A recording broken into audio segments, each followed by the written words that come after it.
Many of us did not want to be trans, myself included.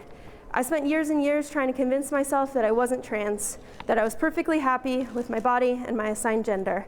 It didn't work. It was only by accepting myself for who I was that I freed myself of the shame and disgust that I felt towards myself. I feel so much better now.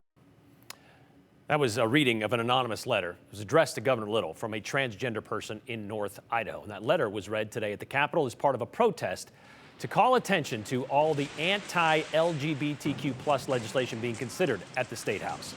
48,000 handmade hearts were dropped from the fourth floor of the rotunda to represent the 48,000 Idahoans who identify as LGBTQ+. That was on the 2020 census. The hearts were handmade by LGBTQ+ Idahoans and their loved ones. They were collected in just 10 days from about 20 cities across the state.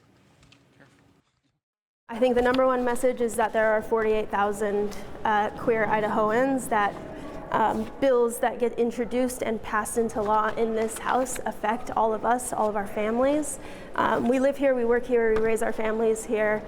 We are every skin color, every age group, every socioeconomic status, and we wanted to give a tangible feel to and visual to the amount of people that these bills are really affecting this year.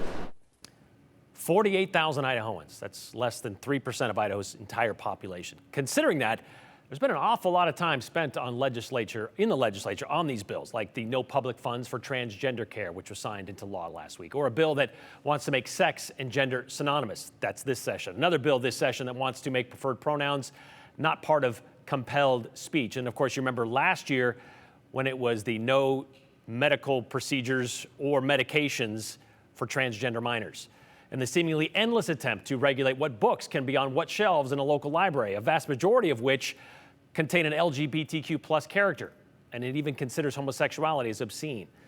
Volunteers at the event cleaned up all of the hearts. Dameron said they plan to keep those hearts, but they don't quite know what they will do with them yet.